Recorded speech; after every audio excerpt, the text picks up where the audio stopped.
Come on. Oh, come on. Oh, baby. Hello, beautiful people. I'm back. And I'm back with another A Dose of Dawn podcast. And I'm excited today to bring on my special guest, Brandon Ham.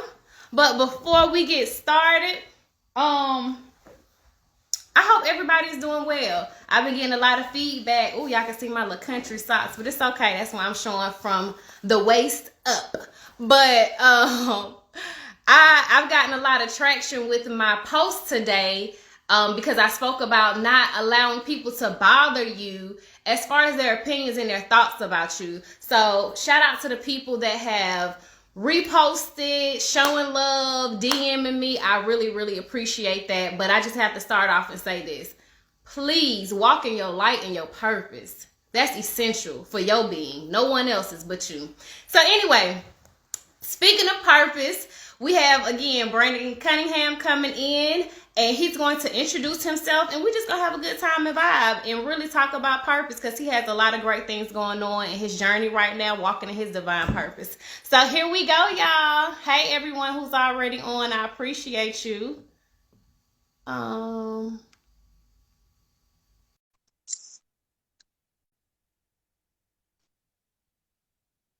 Hey, I was about to start talking.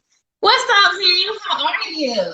Going on? What's going on? I am good, great. Can't complain. Very good. Hey, as they say, it won't do no good anyway. Sure, every time. Oh, very good, very good. So tell the people about who you are, what you got going on. Well, of course, a lot of people don't know. My first name is Brandon. You'll be surprised at how many people don't know my first name. Wow. But yeah, Cunningham, Ham, C Ham, that's me.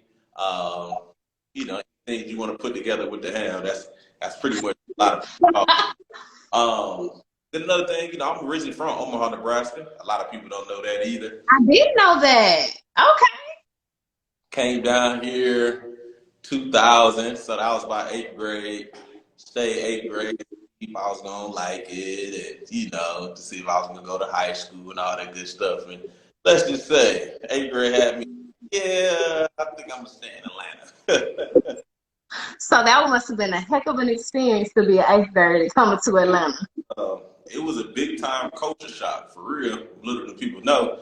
Omaha is a very violent, gang infested place. But it was Wow. great going up though. I still had a great experience.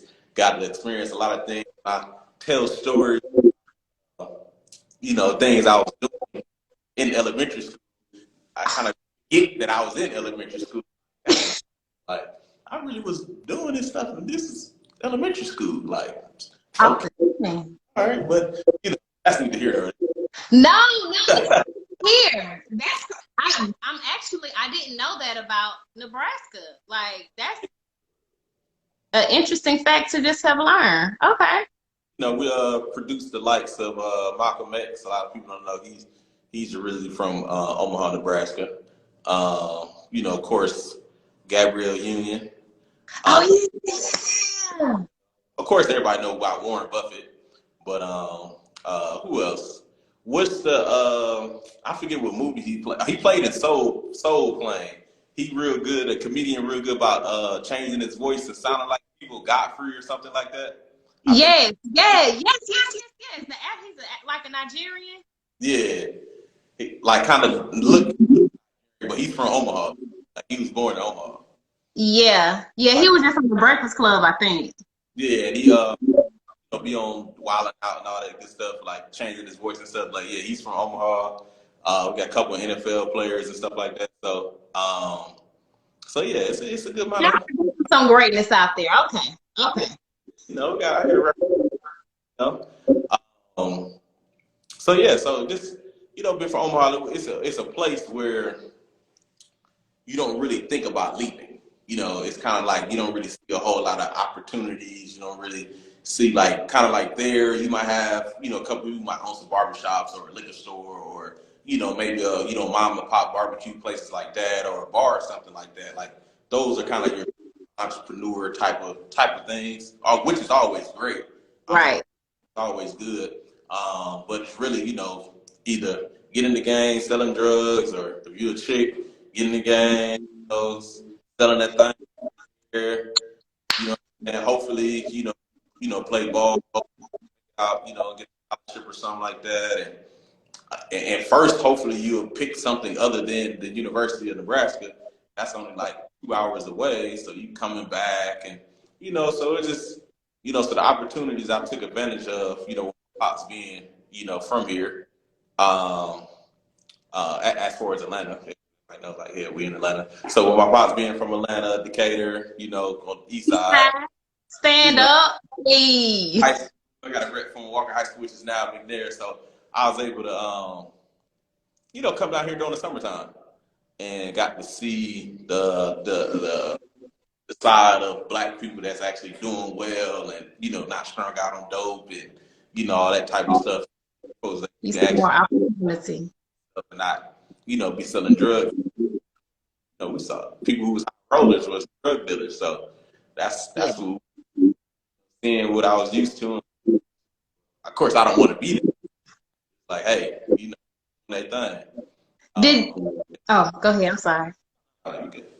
I was gonna say, with you transitioning from not Arkansas, but Nebraska first. My bad. Nebraska. It's not really no shade, but a popular place. But when you transitioned from Nebraska to Atlanta, and you said you moved, with your father, and you saw more opportunities. What did your father show you as far as opportunities, like living in his household? Well, a lot of things, really, it was a lot of stuff that was indirect, that he showed me. You know what I'm saying? Just because me being a father myself now, you know what I'm saying? Like, he'd be 17 this year, so me being a father myself kind of got me to see that a lot of stuff that I learned was actually from indirect, like, movement from him that he probably didn't even realize. You know what I'm saying? So with him being, a young parent, taking on his responsibilities, like, I'm going to your sister down here type of thing, and we're going to put this together. Of course, he still had his ways, still, new to him. Whatever. Right. The thing that I saw most of, like, he always make sure he was on his business. Like, he always made sure where he had business he had to handle, like, he was always on time, making sure everything was, he did anything else. You know what I'm saying? So sometimes it came in a sacrifice, with some of the stuff I had going on. But I can say that he was working, and he was trying to make sure everything was for us. You know what I'm saying? But every roller coaster, sometimes was bad, but overall, I always say, no matter what, he always do this thing functional with everything he do. Make sure he show, putting on the good. That was that I took from, and of course, all the stuff, the direct conversations about, what it is, and different things like that. What were those conversations? Because a lot of Black males did not grow up with the father in the home. So what was that? What were those conversations like? Definitely very, and being able to have knowing that doesn't really happen that often. So, really, just like I said, always the responsibility. Man, do it. You know what I'm saying? Be a man of your word. Reputation, everything. Absolutely. That those, you can tell that he about his reputation and the things he do, and that he. So, reputation and responsibility starts to get your business. And if you say you're gonna do something, do it 100%. No matter what it was. Like, yeah. So like you say, down here and take over, in the sports world, do it. Hey, like, ain't nobody gonna I'm not gonna force you. I'm not gonna do any of that. If you say right. do, I need you. Then once I put in, then that's when I start to, like, okay, let's go. Right. So I do this, that, and the third. So, so it was more so about those conversations more so went like that. That's what's up. That's what's up. So with him being in business, talk a little bit about, well, not even a little bit, pop your shit and talk about your business and what you have going on. You know, I definitely got to give him his fees though, because he definitely showed me and brought me into that world of what it is of being a businessman and how to go about, you know, managing things. Because my my pops, he managed like maybe 6 or 7 McDonald's all at one time. Oh wow. He was a general manager, top of the one right there that's on Candler Road and Flash Shoals Parkway. The Checkers right south of Cat Mall. Yeah. What other one? Yeah. Look, he had down the east side then. Oh yeah, that one, the one down there. I don't know if it's right there by Grady Hospital. There was a McDonald's there. He used to manage. Right in front of, well, it's not there anymore, but yeah, it was right in front of Yeah, right there. That one. It was a few more modern locations. But yeah, so that was his thing. That's even how he met my mom, because my mom was a general manager at McDonald's in Omaha. So he actually business and pleasure. he trained her. He sent him to Omaha. They sent him to Omaha to train the new managers and stuff like that, and caught an eye for Mom Dukes and you were producing. Your sister was producing. right. That's what's up. What a love story. I didn't know that. So yeah, so that's how that came about. So in regards to my business, you know, the first thing was with me and him that we did in regards to doing Jesse's Restaurant Lounge. You know, where you came and hosted you know, karaoke night and everything. Business together for sure. That was one of the first things that we you know, that we did. In regards to that, that was like my first experience of actually being in a entrepreneur type of space. So I had a great learning experience with that. A lot of ups and downs, a lot of growth that happened in regards to doing that business venture with him. You know, it definitely didn't. It's like 50-50. It went the way we wanted it to go, then it also didn't. Like I thought it could have been more. Was there like bumping heads because you got an old school and then you being younger? That was a small part of it. Honestly, that was very small. It was more we thought we was going to get better response from the community. Honestly, you know, who he was and who I, you know what I'm saying? Like, I had a cool picture of being able to put something together after a while to where both, I should say, communities, my community of people, his community of people, and just the community within itself, we thought put something together to kind of accommodate everybody and keep it real classy. You know, yeah. You know, Wesley Shop, a lot of hole in the wall. You know, when it comes to that hood, but yeah. You know, when it comes to thing over there, there's a hole in the wall, community, you know, real drinks and stuff like that. You would have to go, you know, either Pinocchio or back towards the city, kind of get something like the cigar bar that's on Canola Road. You know, something that was a little bit more kind of putting you in a upscale type vibe. So my biggest thing was I really get down in the city. Oh, we got to do something in the community. All right, cool. I'm with it. Let's rock. So we did that, and you know, had the whole thing. We had Picasso's up on the wall that was for sale, and you know, I used to tease people. Man, we had 1,500, 2,000 Picasso's up on the wall that was for sale. So that alone, you are seeing that should already know, like, hey, like this about to be a whole totally different experience. Yeah. You know, we served everybody, and you know, different things like that, and you know, so it was like I said, I thought we was gonna get a better response from the community, because considering, I don't know if nobody knows, where we were at is now Milk and Honey. Are you serious? Right. Yes. So where we had the lounge at is now Milk and Honey, and I'm pretty sure you know exactly how it's going right now. Wow. They're in there, like crazy. Wow. Like this response we was over here, and I guarantee that the service was on point. I know the food was on point. Of course, we might have messed up here and there. I think that's in any restaurant. Like hell, Learning curves for you sure. go to a five-star steak sometimes, so every place has its mishaps. But I was real surprised that when it became milk and honey, how people were flooding in there versus considering who were. So, so it was humbling for y'all. I kind of hear a little. I don't want to say ego, but it's like, shoot, I'm Ham, I'm Jay. It's my city. Really?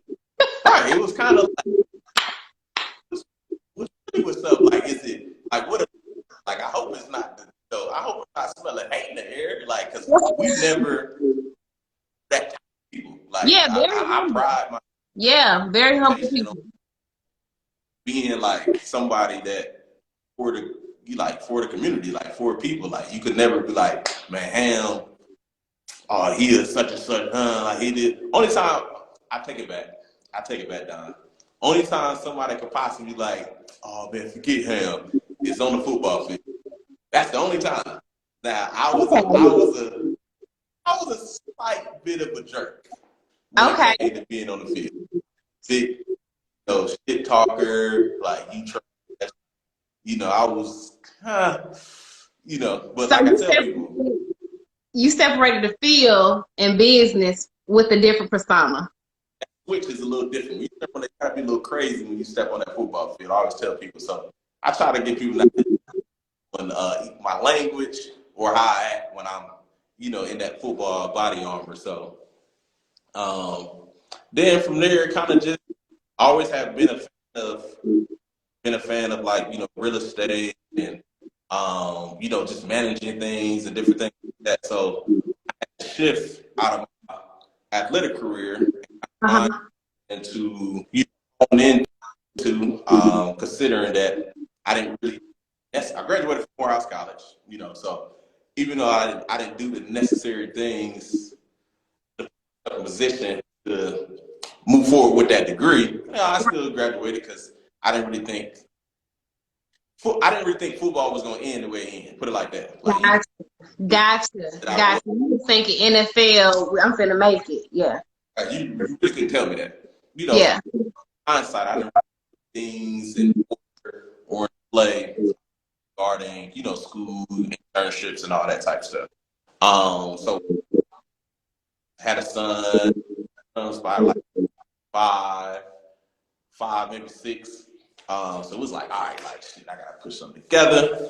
What I'm about to do. So the first thing, of course, I had to go check on was selling cars.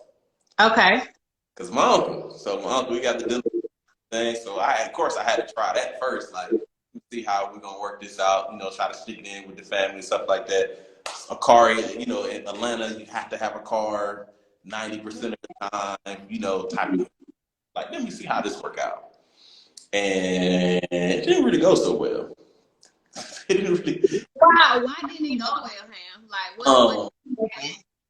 Because I'm not a personality. You have the charm and the charisma, so. I'm not a pushy.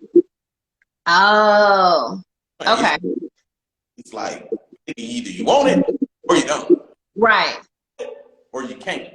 This your budget, and we not there. We can't get there. So do you still want it? Like, so I'm like, which you want it or not? Like, this is the price. It is monthly. I know you said you wanted to be here. Can't get it here. Do you want it? Cool. They're like, oh no, go back and try this angle. I'm like, man, dude said he only can pay $200, man. We had $370. Like, what else? I don't have no money. Like, what? Yeah, straight up. So it kind of was like, this is like, this not for me. Like, okay. It's not. So I had to go back to the drawing board. Like, all right, what else? Something else that people need that pretty much is not going to be able to like, kind of like recession. Like, what's something that is recession proof that I could get it. So I was like, cool. I started looking up. I was like, damn, property management. Okay. Property management companies who might need like an in-house, something like that. So whatever. So that's how I got into it. by a company, started killing it, started houses like all across Georgia. Man, 16 houses a month. I'm just leasing them out. Well, I like I done found my life. Shit, money good, everything moving straight. Like I like Yeah. I actually did like almost 10 years in property management. So I Okay. transitioned to family apartment, Okay. work my way to properties, work my way up to luxury properties and, high rises, mid rises and stuff like that. Got into the, uh, management positions and different things like that. Learned a lot. Real quick, let's break it down for people that aren't familiar with property management. Like, what does that consist of in its totality? So basically, it's say you're a homeowner, or if okay, we can take it from a homeowner standpoint. You're a homeowner and you want to kind of like get into, being a landlord. Quite, Okay. quite don't really know how that process goes. So that's where Hamlet, that's the name of my company. So that's where contact me. I provide a service in regards to basically managing your property for you, so that way you can go on vacations or other stuff. You don't necessarily have to worry about the resident of your home. So I pretty much will. People. I do the whole nine. So with my company, when it comes to the property management side of it, so right now I have the property management side of it, and also have the insurance. So I'm able to insure people in regards to home, auto, and renters insurance. Then I also provide a property management uh, service as well. So I have two basic options that you can choose from: a lease only, then a full management. Okay, so the lease, I basically do everything up until. So basically, unlimited showing, marketing, verifying tenant information, background check. So this is where all come from, working in corporate with all the property management companies, departments.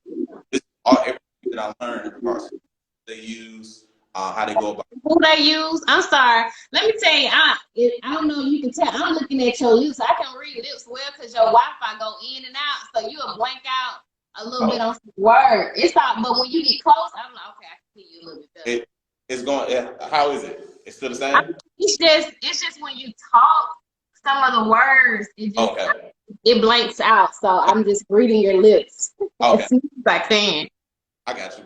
Yeah, so basically all the knowledge I learned from working in multifamily and single family property management is how to screen a tenant, whether it's of course background check, income, but even just them as a person, being able to read body language, being able to read character just right off the bat, like catching vibe that this is going to be a problem type of tenant, or they needy, or just basically like what I could possibly be dealing with if they they want to lease. Yeah. Gotta be able to break that down. Of course, like I said, the background checks, income verification, being able to do that. That's what I learned. Of course, touring the property, how to stage it, what people looking for, or if there's something that you might need to change with your home unit, condo, get more traction. Uh, Hmm. so pretty much I learned all that in regards to that. So with the lease option, I do all the tours into the lease. So however many tours we need to do to get this, like that's just what I'm gonna have to do, because that's the whole point. The more eyes you have on it, the more opportunities you have to be able to lease the home. So you have the unlimited It's not just homes. You can lease condos. those apartments, whatever. Like anything that you want a tenant in, I can That's what you do. Okay, okay, okay. I can handle that. So I come up with the marketing, pretty much post where everywhere, as well as take photos, taking videos, anything that make the home Do you attractive. have an in-house person for that? Or are you actually No, doing things yourself? I at once upon a time I had a photography company, so I'm actually good with being behind the camera and different things like that. Right. That was a whole total venture. That venture was fun. I got to meet a lot of interesting people. Got to be on some reality shows behind the scenes and different Okay. things like that with that. But videos, pictures, we'll do that. Like I said, under unlimited tours, showings, background check, income verification. So all that will come with lease preparation. So I have a lease and everything that's typed up for them to sign. That'll be connected with you that you better use in court and different things like that. When it comes to the verbiage, so we'll put that together. And once they move in, sign a lease with the lease only option. Now the tenant is yours with the Okay. lease. So now you're maintenance, calls, payment, things like that. With the lease only option, that was my only thing was to actually get the unit occupied for you. Ah. Full management, the full management, now that comes with everything that the lease only option comes with, along with rent payment, as well as where I can't get it out, rent payment, as well as maintenance issues. Take care of that. I have Lawn service too? If they have a lawn? I said lawn service, yeah. lawn maintenance is what? So that's something that we can. That's something I would talk individually with the owner in regards to Okay. you want rent to include lawn service, or you want the tenant to be responsible for that. We put something in the laws to where there's fines, fees if the grass is not maintained, like that. So of course we'll strategize beforehand on how we want to structure the whole presentation of the home, like what comes with what. You want the utility off with it, or on separate utilities. So pretty much what you would tailor that whole presentation of your home or your property when we put it on the market. So that way, if you want it, we'll make sure. We'll make sure what? We'll make sure like, hey, this price, this $2,000 price includes utilities, lawn service, your rent. So we'll put that together, depending on how you want to break down the utilities and the service you want to provide for the home. Okay. I'm sorry. I had to accidentally I'm reading your lips because it just went out. So sorry if I look crazy at No. any given moment. Yeah, so that's pretty much with that. Just so that we'll take care of the maintenance. We'll put a budget together, so everything that's being paid monthly, like, hey, we need to set aside this amount of money for any maintenance issues. We'll talk. Want to go as far as, of course, it depends on the property. If you have like special lighting in the home, and it requires like special light bulbs, you don't want the tenant really to worry about that. Touch any of that. Yeah, don't mess up my place. Right. Want them to set that up. So it's like, hey, we'll provide these lights right here. We'll provide the light bulbs for that. But anything other than that, like, hey, responsible for light bulbs, different things like that. So I bring all that. Of course, we'll have a plan going into that. I was just about to ask you, like, it sounds like as a say a potential client of yours, I would really need to come to the table with every detail that I would want. Or even if I don't have every detail, you can kind of help me facilitate and figure out what would be best. Right.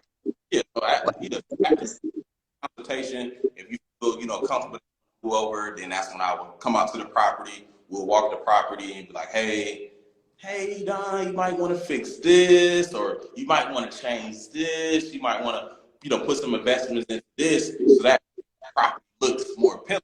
The more appealing your property looks, the more money you can draw. Right. So, like, we'll, in regards to what we together, and in regards to consultation. Also, yeah. So right now, there's a link in my bio in regards to being able to schedule a consultation. You be able to consultation. Right, all of my properties are booked right now, so I have any available properties where you can book a tour for any available lists. Like I said, Where are your properties at? pretty much anywhere. Okay. Which within a 30 city. Okay. In a 44-hour type of radius of the city, as well as to booking a free quote. Well, like I said, the side of my company being able to provide, insurance, whether auto or rented insurance. So pretty much that link, able to link you to both of those options. It's very easy, very simple. Just hit your option, pick your time, you get a confirmation, and you be talking to me during that appointment time. So, question: is it safe to say you are a certified like insurance agent? Oh yeah, definitely state license. You can't do insurance without getting the state license, taking the class, passing the state exam, all the things they put together for it when it comes to that.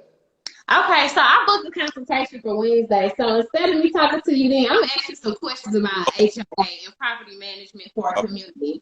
So if we have a community and we're looking for an actual management company to we send the money to you as far as getting our lawn care taken care of, things like that. How do you actually go about rating actual subdivisions instead of just individual property?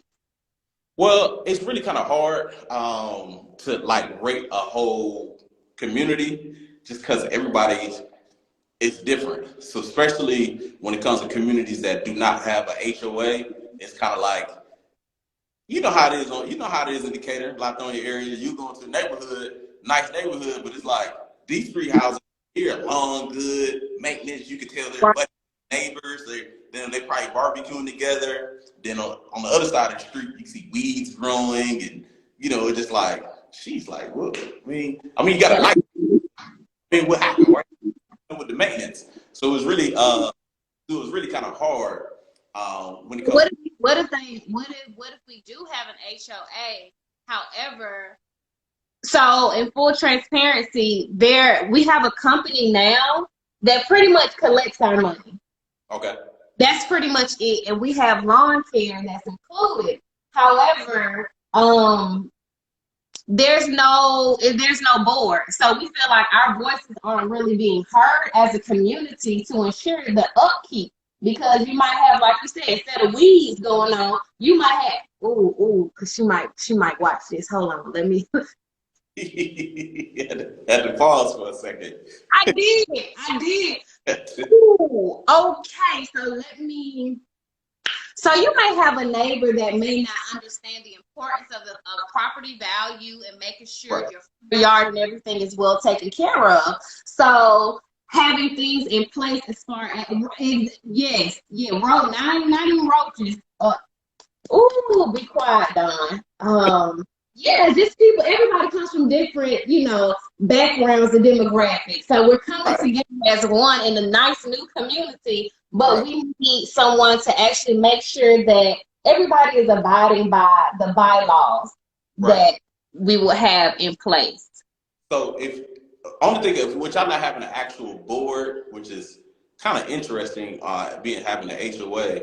I kind of suggest is the people that if y'all have some type of relationship with the people y'all pay to that has the lawn company coming out and different things that involves the HOA, like their responsibility, HOA responsibilities. Somebody might have to just step up, and be like, hey, we're going to form a cohesive board. Nobody really, because it's kind of hard. Because you get some people that are like, I'm the president of the HOA, and they get real like uptight with it. Kind of figure out a way to really like, hey, us four is kind of real deep into making sure the community comes together. Like, let's try to meet, once or twice a month to make sure when we send everybody in the community, once they are sending their money in, like we're holding them to be able to make sure like everything done the way they need to and how to communicate with the neighborhood and kind of like this is just some general bylaws we kind of need to go by as a community to keep our neighborhood so that way whenever you do decide to try to sell your home, you can get maximum dollar, because as we see through all the news clips and Instagram posts and different videos they put up against Black people when it comes to and selling.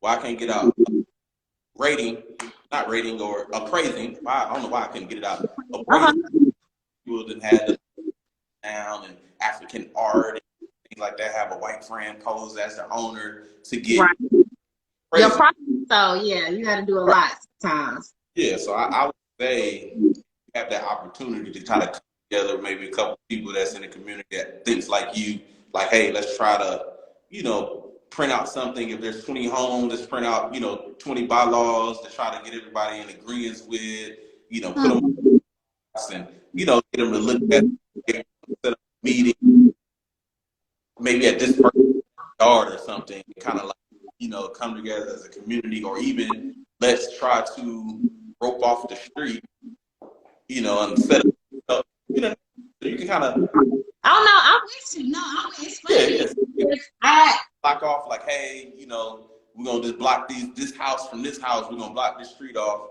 set some chairs out, kind of like a block party. Kind of have like a block party HOA meeting to kind of like, hey, let's come together and put these bylaws into place. Real simple maintenance. We're gonna talk to people who's over the HOA and make sure they're doing their thing and on top of what they need to top of.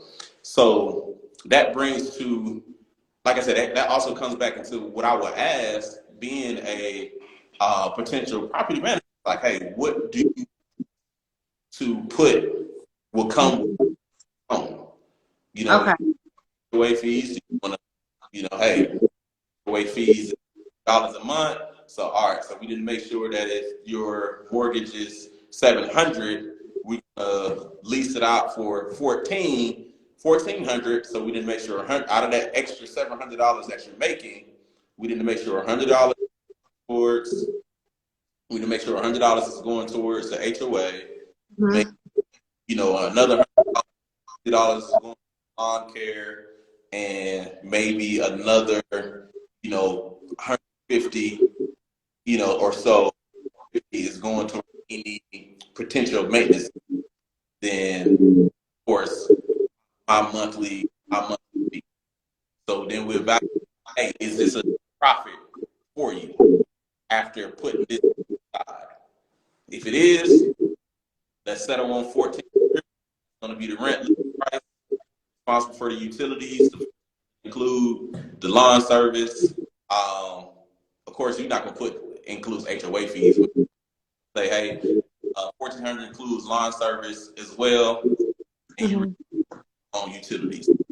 We'll market your home. Like, hey, that's not enough profit. After we kind of putting aside for each thing, like, hey, look at the comp. Let's look at the comps. What we do with that? Are the comps saying your side can get $800? Now we working with something. Now $700. So now we got all this extra profit to make sure $100 for this, 150 goes to maintenance issues, $50 goes towards the lawn. Then my fee. Now you grossing $700-800 in profit, or even $1,000 in profit. After all that money is spent. Okay. So it sounds like you definitely specialize in, of course, obviously the property management component, but more individual properties versus subdivision. Well, I have no problem with vision either. Okay. And I'm saying that because like everything you said, kind of going back to the scenario that I had. Okay. For an example, I've actually, because you know me, I'm a little opinionated, however, organized about my business. And I like nice things and I like to be in a nice community. I don't like rat behavior, neither do my neighbors. So I've actually sent a proposal out before I even thought, to reach out to you last week, like, oh, Bernie, he does property management. And wondering, if you could do HOA as far as managing that. And I have a proposal as far as what a few of, like you said, of what my neighbors have come together and what we would want within the HOA covenant. But the HOA company that we have now, they said they might relinquish us from them. We don't know if they really gonna do that, how long it's gonna take. But people probably want me to be the president. I accept humbly. I have maybe 2 people that would help out. Right. But I just don't know how we will. I guess, do we all have to do paperwork to be able to? Yeah, so it would be a pretty much documents and everything that will be drawn up to make sure that the community is all on board with it, signs it. Would be in agreement. There'd be penalties and everything if you don't follow these bylaws. Very good. So yeah, so you put all that together. The thing is like, how do we get everyone to sign? You know, Right. So Do you like, do like electronic? We can send it out to people. not actual signing it, agreeing to actually like, hey, agree to these bylaws. I'm going to sign it. I'm going to be responsible for what's on here, and if I'm not, there's penalty, there's fines. So it's because my question is, was it something that came with it when you bought the home, like, or is this something that the community is trying to come up with? No, it came with the home. However, they just have not really done anything. Like, it's been 3 years and we don't have a board. That doesn't make sense. Why do we Oh, not have a board? But you collecting our money, so okay. we don't raise so much hell.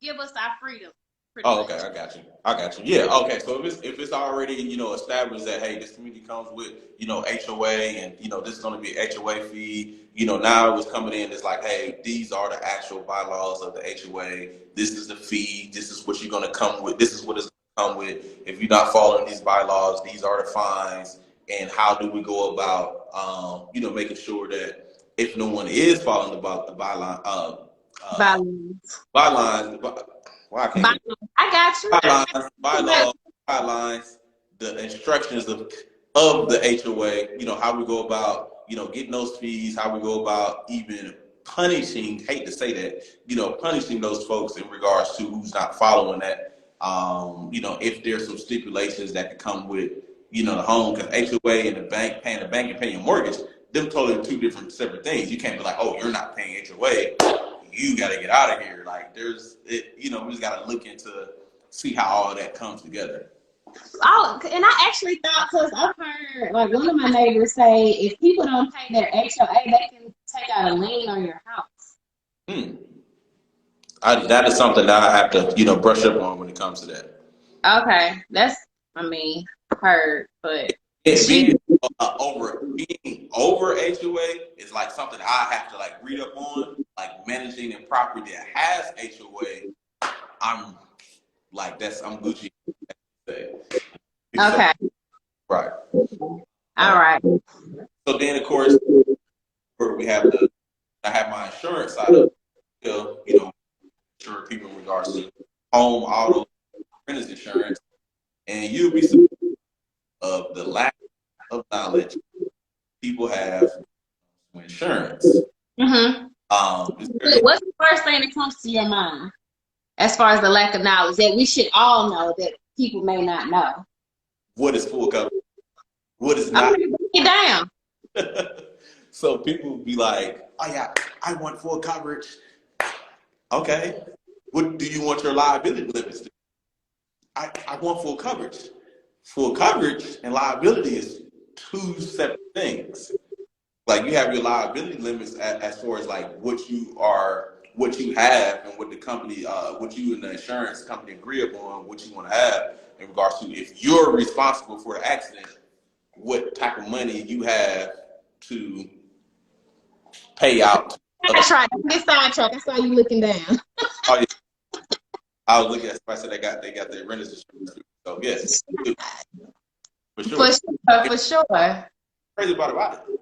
Speaking on that, renters insurance is super duper cheap. You could get $20,000 of personal property coverage, $100,000 liability protection, $1,000 of guest medical protection, and 12 months of an additional living expense, which meaning that the insurance company will cover up to 12 months if it's fire or any reason that you can't stay in your home. It's anywhere in the $25, $26 for all. I remember it was like 25, 27. Yeah. Yeah, that's off of, that's getting $20,000 worth of, a property coverage. Of course, the more you go up, it goes higher, but $50, $30, for get your personal items protected. A It's no-brainer to get renters insurance. $dollars in one sitting in one night. You can pay $30 a month to make sure you're protected as so so back on to what I was saying in regards to the insurance part of it. So you have your liability limits of what the insurance will pay out to the people you injured, you hit, or whatever. And if it's more than your liability limits, who's responsible for paying that? They are. No, right? Like that's meaning me. I'm sorry. Driver is responsible for paying anything that the insurance can't cover based on the liability limits that you chose to get from them. So Georgia has a state minimum in regards to what you need to be able to drive, which a lot of insurance companies give to keep the cost down. And what is that? What's that cost? It's $25,000. That's for one person. 50,000. That's for if it's multiple people hurt in the accident.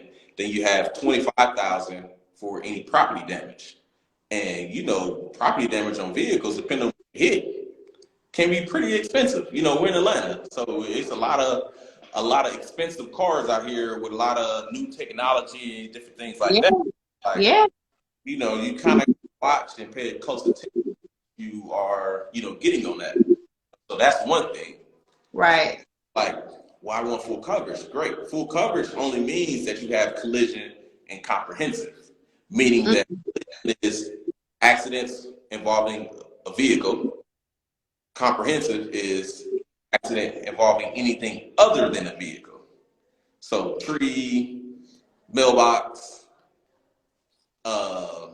pole, anything. Your comprehensive coverage. So like once you get that, and hey, I want to find deductible or $1,000 deductible or a $0 deductible, whatever you put your deductible. Once you say you want that, technically coverage. It doesn't automatically because you can say yes. It doesn't automatically cover the rental car. Let's note that is considered you have collision. It doesn't. What went out? Collision and what? Comprehensive. Okay. You don't have. You can have comprehensive and have full coverage, not have nothing else. And you can have all the lowest liability coverage and be paying. Well, of course, that you pay driving record and accidents you might get on. So it kind of, right. You can basically pay. You can possibly get it that, and still have to come out of pocket. God forbid if you're in some type of crazy accident. Right. So I always tell people this is the liability limit you wanted to set at. In regards to that, you want to also make sure you have the uninsured motorist add-on. So with the uninsured motorist add-on, you're going to get more against other people who have that, as I call it, that BS liability coverage. Okay. So you're going to get more protection from those people that have those policies, which is 85 to 90% of people. So you'll get more protection to get those against those people who are underinsured, has no insurance, or hit and run. So you with the add-on, that's what you will get coverage with. Then of course, I'll make sure you have roadside assistance, rental car, unless you choose not to. I'm going to ask you 3 or 4 times. You sure you want it? Yeah. You positive? It's not really making the price that much difference. You sure you don't want it? I'm telling you, you're going to time you think you don't need it. I had an accident. I don't need it, or I'm a good driver. Insurance is not for you. Insurance is for other drivers on the road. Right. Right. For the other people, yeah, you might need it, but the mug next to you might not. Joe Blow may not be, right. I don't care. Driving, it could be a Rolls Royce. Doesn't make him a great driver. Right. Or that car. You really just protecting yourself. Like, even though it's for the other person, but just to make sure you're not coming out the pocket even more than what you already would be for the coverage that you have. Right. So I tell people like, I only have like a 99 Toyota. The liability doesn't cover your car.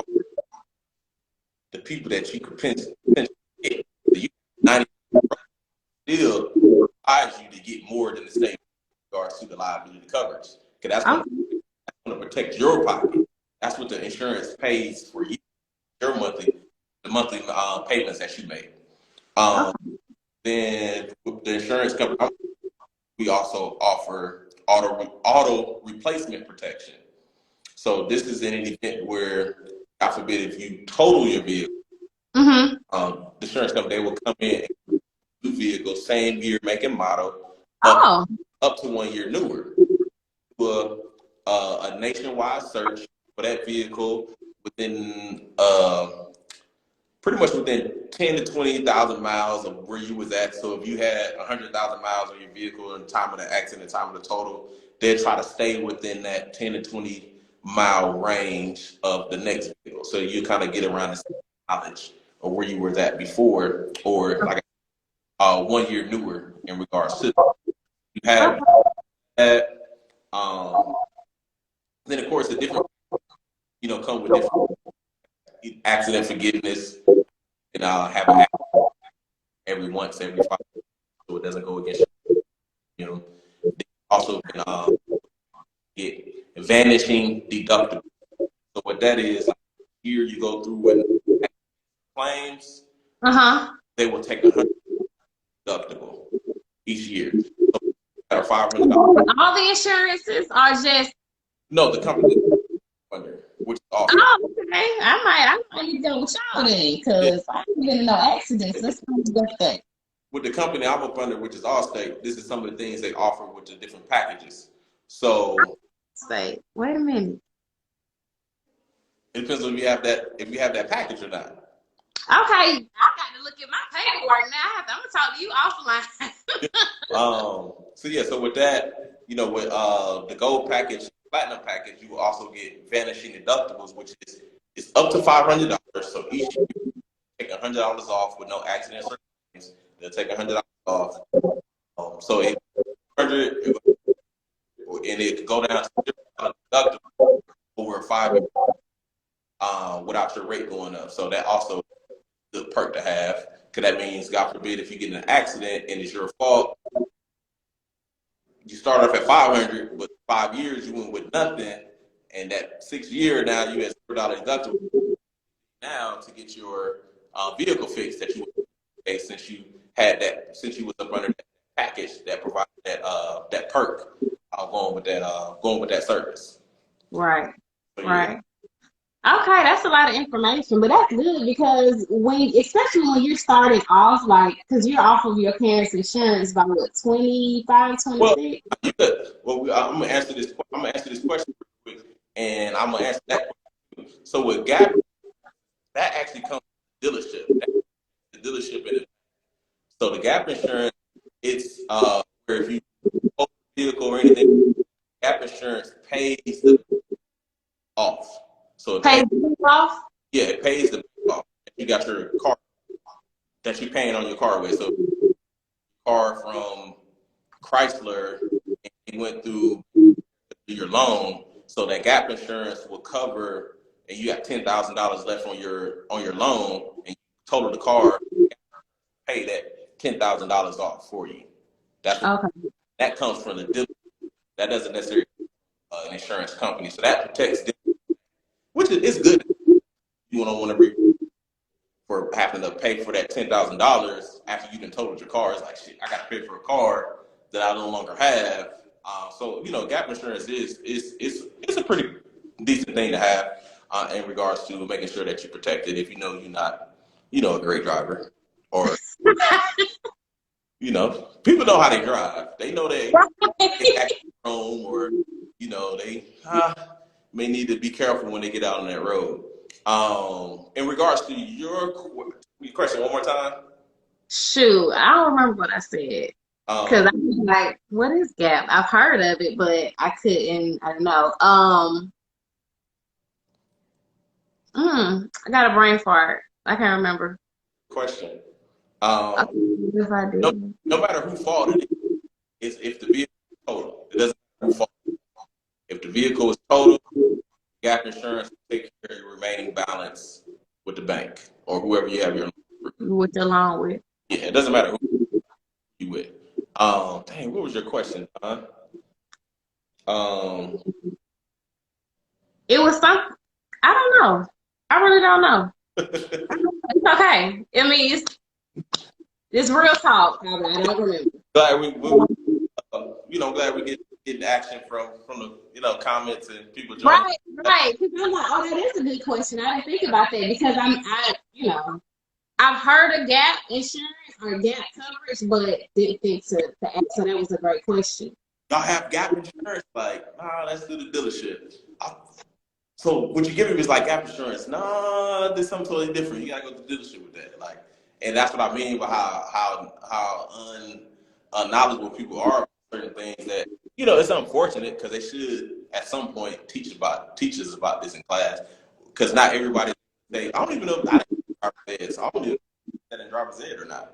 Right, right. Well, let's switch gears a little bit because you just said something. A lot of the things that, especially in Black communities, we don't know. It's like trial and error as we become adults, not knowing about insurance, not knowing about, balancing your checkbook. Even though people don't have checkbooks anymore, but, check and balance. Okay, if you got a debit card, you just spend this amount of money, but then you have an overdraft fee. So let's talk a little bit about that in regards to insurance. Yeah. So it's something that should be in schools. I'm surprised all this. What is it? What are these people like? I forgot the term, the political term. I'm a right wing. Oh yeah, all that. With these such involved, like what's being taught at school and what's like you would think to teach about credit, Yeah. about how to balance Stocks, bonds, all that, IRAs. how to balance a checkbook, how to open a bank account, just all of that. In regards to that, like how to really use percentages, how to read percentage, different things like that. So it's like I'm surprised that it hasn't. It's one thing to where, honestly, I don't really. It's like I want the Black community to come together, but it's like we're so divided and so many different areas.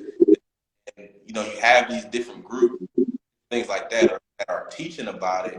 It's like people don't mind, but as soon as like someone's having an about some BS, they flock it. Yeah. All of it could be. It could be a Yeah. seminar about money literacy, checking, banking, credit. How does that not work? It could be literally be free, and we won't do it. Well, tap in. No, you're right. And it's crazy because if a celebrity or a reality person put their name and stamped on it, oh, everybody's showing up. And it just goes to show the lack of substance that we have as a people. So when you said, we are separate in our thoughts, as far as some people are, more conscious as far as the way of the world and what's needed for us to sustain ourselves. Check this out. So as I stated before, I went to Morehouse. So anybody that been to Morehouse know that it's in the AUC. It's off the AUC. It's off the West End. It's off of MLK. It's pretty much in a real rough, hood, underdeveloped area. Right. But it's full of great energy. I love the AUC. I had a great experience at Morehouse. But my thing is, when you think about it, now think about Georgia Tech.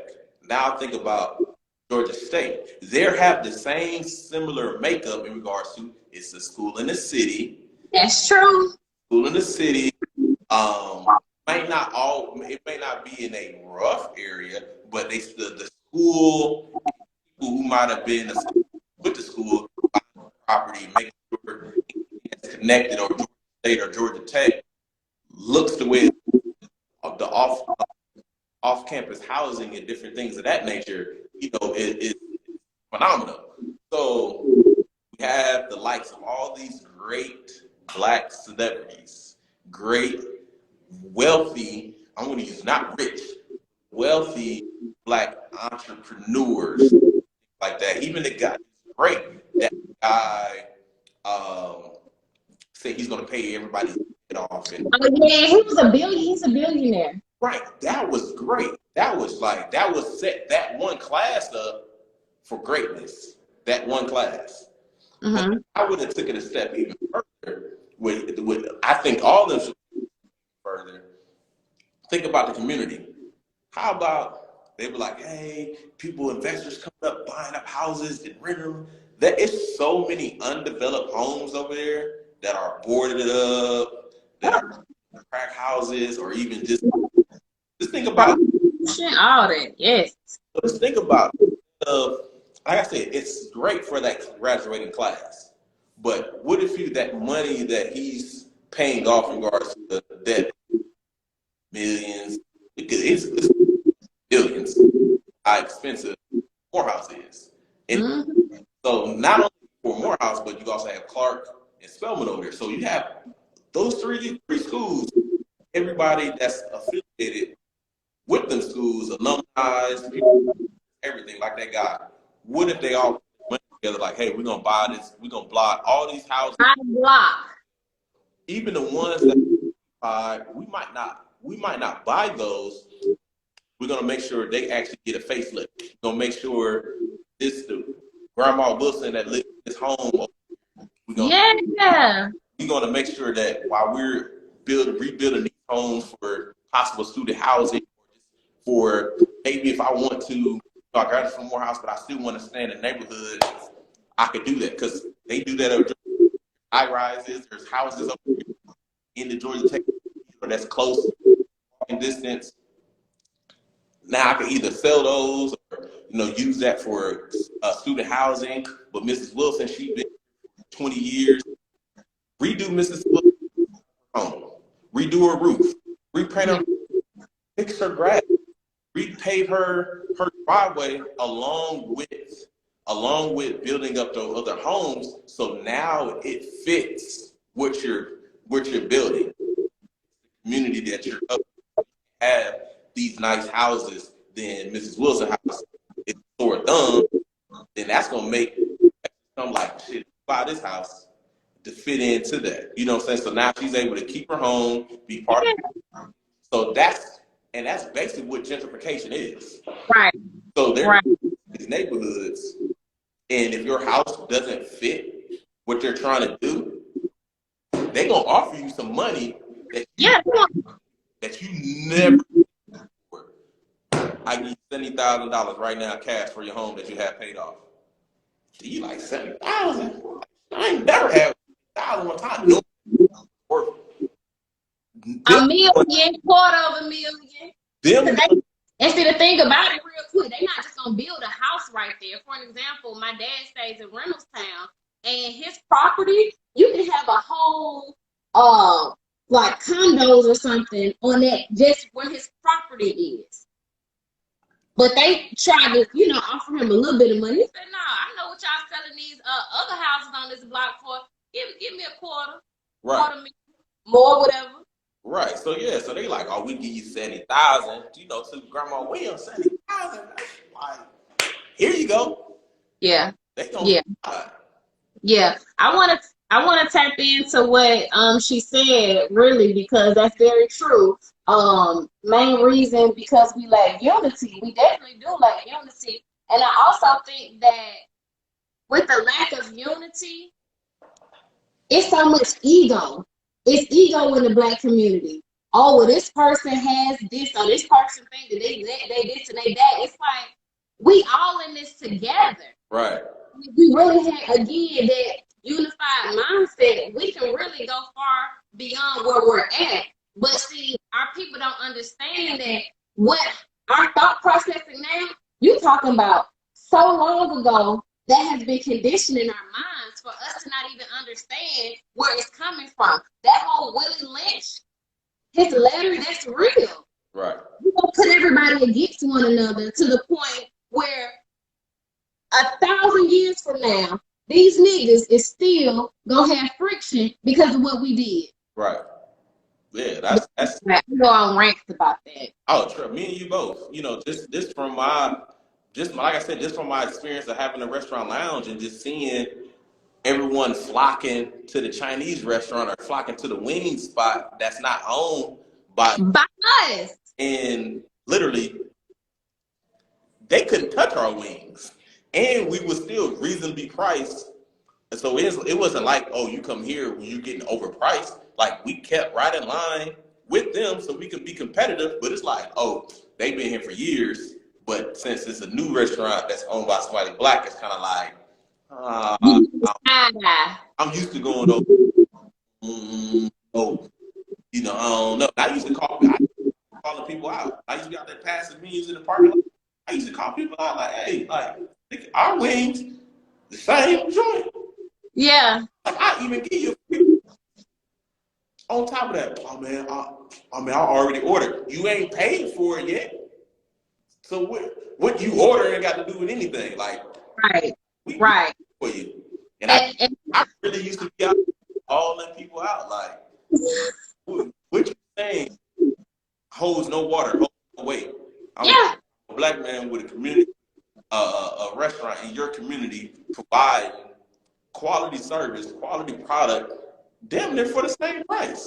It's like it's not they, but some of our people, it's like we don't trust each other. You'd rather trust Mingling in them versus Brandon, Dawn, Ashley, whomever. Like, come on.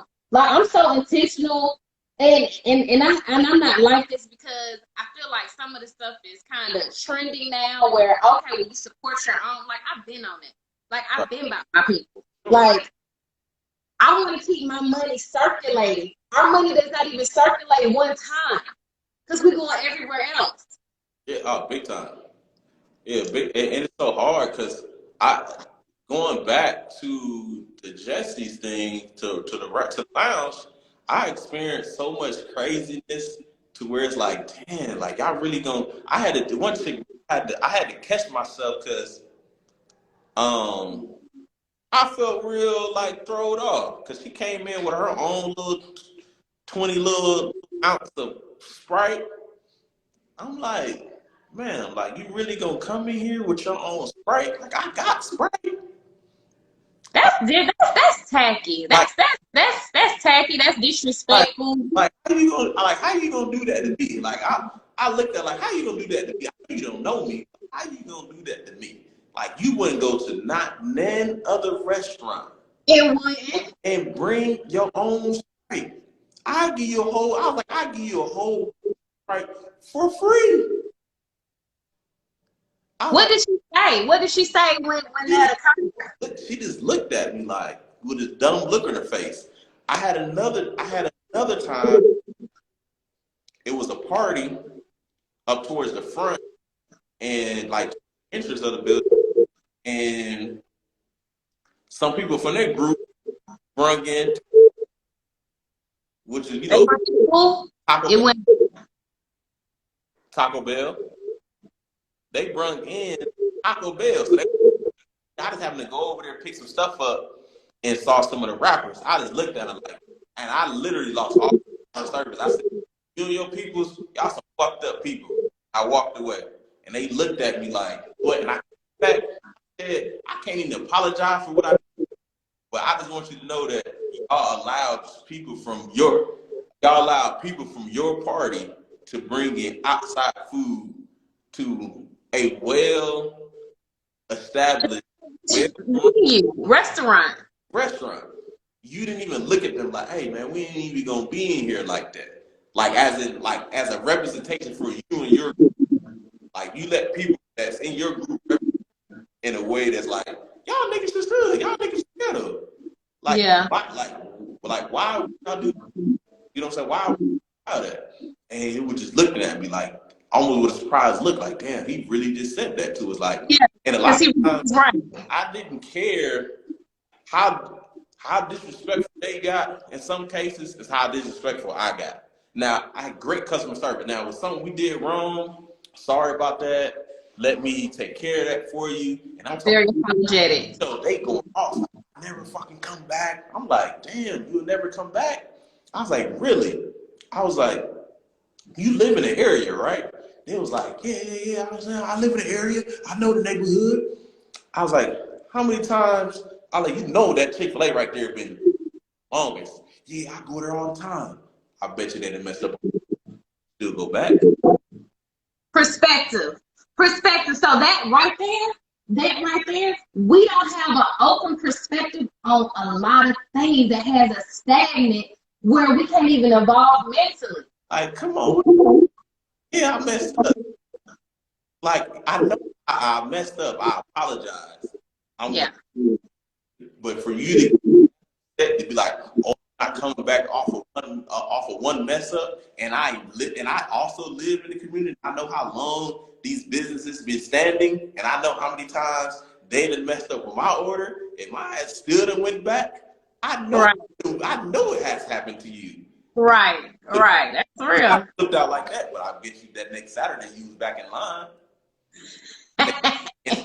Instead of pulling off this time, you gonna check your bag. Yeah.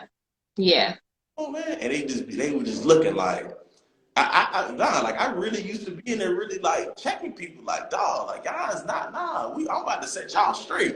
Y'all got a whole totally different guy up in here. Like Right.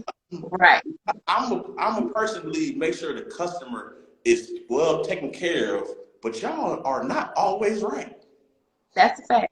We want to make sure you're taken care of. That's a fact. Right. And we're gonna get on the same page and make sure you're here, but let's sit on the high horse together. Not here and you here just because you're a customer. Like we're gonna come head on Brown. Yeah. the whole nine. That's real. So it seems like we can just go on and on and on as far as our conversation. This has been a great dialogue. You want to check her out?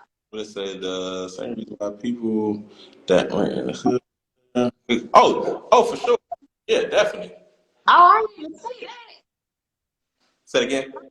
No, because I was looking at your lips as you was real. I'm like, what is he doing? Oh, but it was some more. I didn't see it. My bad.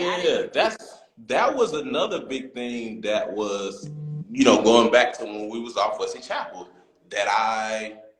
when we used to have those, politicians come in and, when it's around election time, they was coming these,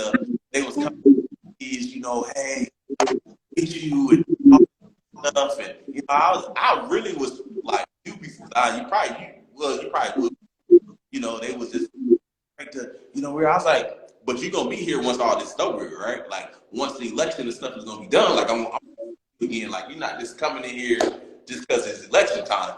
No, I'm gonna be here. I was like, oh, I'm just checking because you shaking my hand and ha. I just want to make sure that you really gonna come and support us. It's not just like, hey, I scratch your back right now, and the one men, turning my back on you, and they were just like, no, we're gonna be here. And so I was like, also like, all right, so what we doing? Like, are we gonna get some landscaping right off the exit? Like, what? Like, I'm talking about the small thing. We have city workers. Yeah. At the time, I was living in Cobb. I just stayed everywhere in Atlanta. Like at the time, I was living in Cobb off of Cumberland Boulevard. So every time I went to work, or anytime I got ready to come, out to the east side, Cobb County had no workers out there. Mowing the median, and planting flowers, and all that. And it's not like it was just a new exit. Like, man, hell, that exit been there just as long as Wesley Chapel been there. Right. But Cobb County had them folk out there. I'm like, we have this situation in regards to city workers for Decatur, for the cab, whatever. Right.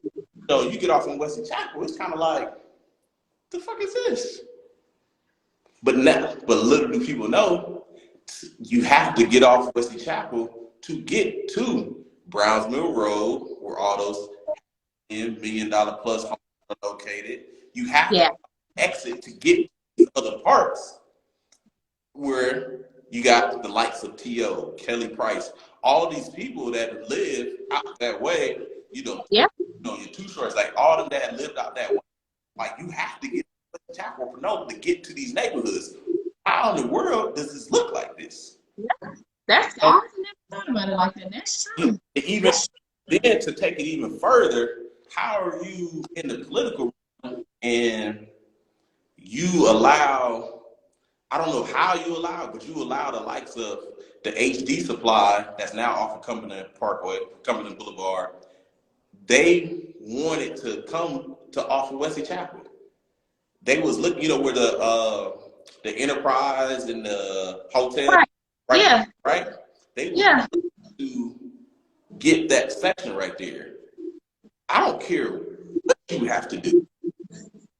I don't care what you have to do. You should have done that for HD Supply to build their corporate office off that exit. Like, how do you allow that not to happen? Yeah. Like, how? And Yeah. one of the things was that they out the area before they came to the area. They did not do any type of maintenance. They didn't have grass, flowers. And that's been for years. It's been like that. Yeah, so I looking like, damn, how we gonna market our corporate office being right here, knowing that we're gonna have people more than likely wanting to stay close to work. That part. Nobody wants to stay in a place that looks ragged. Right. So y'all should have already. I knew this was in the works. We talked. Yeah. Y'all, they know. Trust me. They know these things are in the works. Like doesn't years in advance. Yeah, it's years in advance. Yeah. Not something that just like, oh snap, man, we best know. Y'all knew in advance, and I'm pretty sure through different channels, knew that HD Supply was looking at different areas to build a corporate office, just like they knew about the Amazon corporate office looking at different areas to be able to build their corporate office in other import and export locations, things like that. Like y'all know these things are coming, and y'all should be preparing and put the money in place to be able to do so, or even presentable. So I folks about that stuff, and they be like, "Oh man," that's a couple of times people be like, "Oh man, your dad, he was." In the politics, why you didn't think? I was like, man, I would, but I'm a different type. You a different breed. I'm a step further than my pops. Like my pops, he was a real guy when it came to the decisions and stuff that he was doing when he was on the school board. As you can see, how some of the look and what they receive, like Southwest DeKalb is he's the reason why it looks the way it looks now. All the new development over there, of course, MLK, Arabian Mountain, Middle Grove. Like, so it's like I could ride around there, for him. Legacy, your legacy Was responsible for things. Yeah. Well, because we can keep on. This has been a great conversation. It seems like we can go for a long time. I wanna end it with asking you a question. I'm with it. And the question would be, as we spoke about just unifying as a Black culture, what would you tell other young professionals? What would you tell them I can't even say young professionals. No, let me scratch that.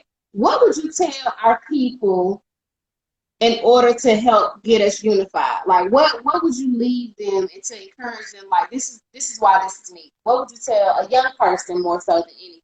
Because we're passing the torch on to them. What would you tell a young person? My thing is, like, who would you rather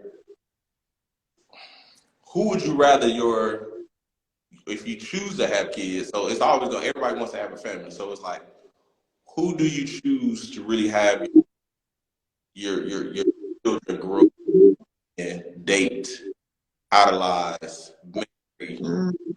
Like, rather for them to be around, obsessed with, or even their personality and character. You gonna say me, our people, Black people, right? So tell me what Black really is on this level when it comes to being able to provide them the proper education.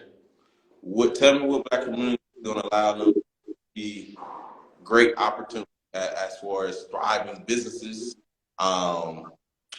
thriving homes, Yeah. thriving community, different things like.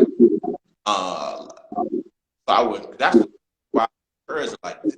Why we more would have to be together because now, since we're in a medium household income, Mm-hmm. can still provide the likes of private school education and a public school setting. Yeah. You know what I'm saying? Because while Yeah. and being responsible for our community, being responsible for the things that go on, now we're going to be in tune into the school. Now we're going to be in tune into the different community activities, the parks, different things like that, the football teams, cheerleaders, like all that the money is going to come together to where now it makes the people that are of the authority of like the park leaders, the teachers, and all that. Now it's going to be like I've been teaching in a community that cares. I'm teaching in a community that gives back.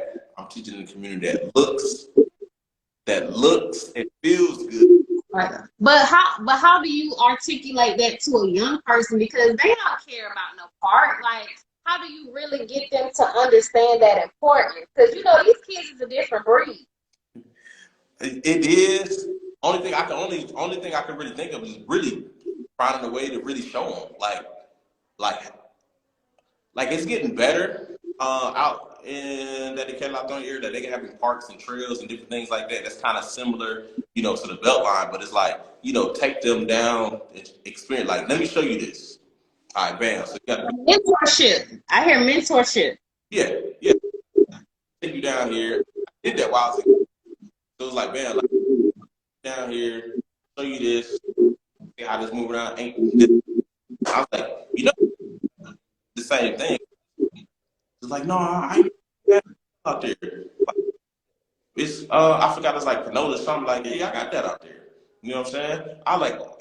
And I just got y'all yourself to be able to walk to the grocery store, walk here. But y'all put it in a space to where you don't want to because y'all been on that BS, not making it. Y'all been on the BS by beefing and doing all this with each other. Stuff. Yeah. I'm not walking up there, man. There's always something going on. But if y'all actually just keep cool and be G with each other, y'all wouldn't have to be that way. You know what I'm saying? Like you wouldn't have to feel it's unsafe to walk to the grocery store if y'all just come together. Who cares if you live in this neighborhood versus that neighborhood? Who really cares? It's not, yeah. In the big scheme of things, it's not even relevant. Like Because you're going to be there hopefully 10, 20 years from now anyway. just come together and I guarantee you, like the people who are in charge of them, they don't want to come right back into because the way y'all been keeping it up. I was like, Yeah. that's what the state by these other places. I like it. As soon as they change Memorial Drive, like towards the city, as soon as they changed, took some of those houses down, took some of the projects down, and people started, developing different homes and stuff like that. Next thing you know, you look up, you got Publix, you got a light, you got a whole. They only go to communities where you're thriving. So Yeah. you drive your community, they're gonna come. Yeah. But you have to do that first. And it is the small things. Litter pickup, planting flowers in front of your subdivision, little small stuff that we can take care of. Then it'd be like, oh, now the county, now you can go to the county, now you can go to these politicians and hold them accountable. Like, hey, we're holding our own litter pickup, but don't y'all city workers that's supposed to be doing that? We holding our own beautification events where we planting flowers at the median, different things like that. Don't y'all have city workers y'all supposed to be doing that? Like once you start doing that, then now you can hold them accountable and be like, hey, like now we need y'all to really step in. And once all that come into play, because they got people, companies got people driving different areas all the time, looking for people. Yeah. Like I used to do it for my property management company. We used to go scout different areas for the big wigs to like, hey, you know, what some other areas we could possibly buy, build over, and you know, start to make that area thrive. Yeah. It's And, start small. yeah. Start small, like a fire, and it's gonna go from there. And speaking of starting small, as you were speaking just about, youth unification, I want to charge you with something because you are an intelligent black man that has a lot of influence, seriously. And because of not just your upbringing and having a male figure in your life the way that you did, I really want to charge you and your homeboys or your friends to come together and mentor our young men coming up because they need to see that. I need to get back. Like that's a good part. I actually need to get back into it. I used to do that. I used to do that. Used to have my son with me because do it at Morehouse. We used to hold, Thanksgiving dinner as a football team. We used to connect with the boys in the club and a couple of people I went with that used to come together and to MLK and talk to them as a group. We'll split them up between males and females. Of course, the males talk to them. Then I think the second year, I was like, we do that again. Wow. Like the females need to go talk to the males.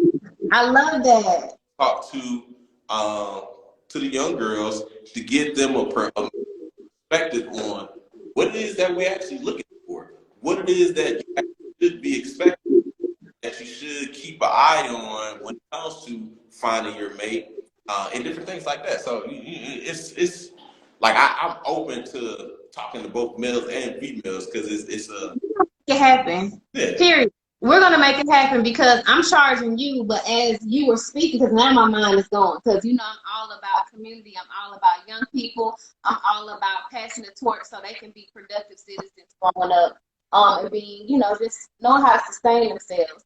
So I want us to we gonna come up with something, and it doesn't even have to be so, not saying plan, but a big thing with your people, my people. We put something out there in the community where young people, they can come together. And it doesn't have to be anything long, but just so young people can see, like, we just like y'all.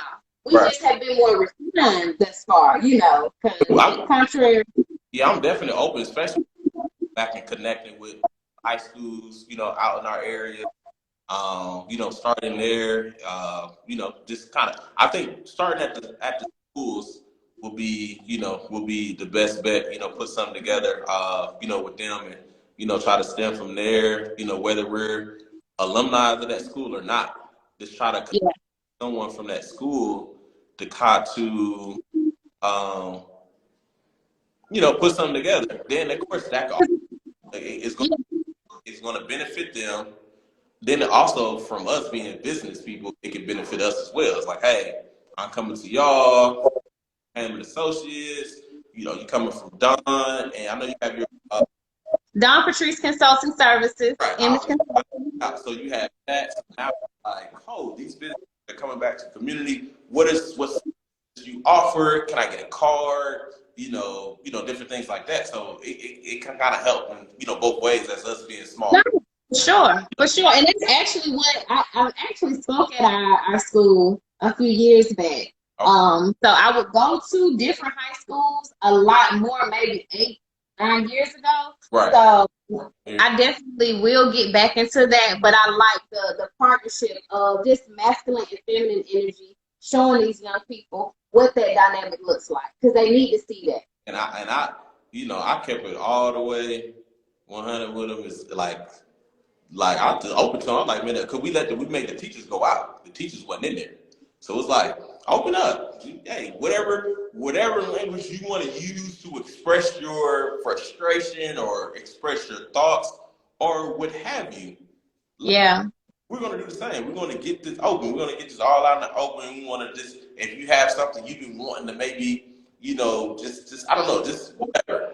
We can get it all out on the table. We want to speak privately afterwards. Right. Right. That on that level, maybe, like I said, some extra mentorship or just, somebody to be able to call and vent to, whatever. Like, so we kind of took it in those different angles when it came to that. So yeah, I'm down. Like I'm always telling myself I need to get back into doing so. Look, here we go. We're gonna make it happen. Yeah, Period. with my son Period. for the last year, year and a half, it kind of got me like, damn, like this is important, to these young kids. Like I always, explain it to him, like, hey, you just don't know how fortunate you are to be able to get the game that Firsthand. I get to get. You know what I'm saying? Let alone the stuff that you remember when your grandpa was alive, cause they spent you would have thought that was how they stayed together. I was like, shit, well, fuck it. Like, all right, like, you can go over there. Like, I sometimes you like kind of jealous. Like, damn, like, I can't even get you. Can I go to Papa J house? Like, shit, all right, well, I mean, I'm not going to tell you no, Right. because how life is, he's older, I'm younger, so 9 times out of 10, in a natural state, he would leave before I would in regards to afterlife. So it's like, spend as much time as you can, that type of, said, like, between the knowledge he got from him and the knowledge that he's getting from me, just growing up, like, dude, like, a lot of young men don't get, dude, like, take heed To it. Yeah. Yeah. take heed, because I'm not gonna walk for you. I'm gonna walk with you, but I'm not gonna walk for you. Absolutely. Like, let's take these 2 steps, these 3 steps, these 4 steps together, because I'm gonna lead you in the right direction. It's up to you when you decide to veer off either in the right direction or the wrong direction. I can't make that choice for you. Yeah. You know what Yeah. I mean? Like that simple for you. I just hope that you take the right Right. I gave you, because too much game to not to do. To waste it and not utilize it. Well, I hope that within this time that we spent together, people were able to pick up the game and understand of, insurance, property management, knowing the importance of unification in our community and even giving back. So I appreciate your time and how you broke everything down, because like you said, when it comes to insurance, people don't know what are the things to ask, what's more important. So by you breaking it down with your expertise, I appreciate it, because I learned a lot as well. So I want to, wrap it up, but we already connected anyway, Right. but I want to like timestamp this even for our viewers today, because I'm the type of person, and I know you are too, my word is my bond, and I'm already passionate about young people, and just hearing from your wisdom and insight as far as community and just the influence that you have.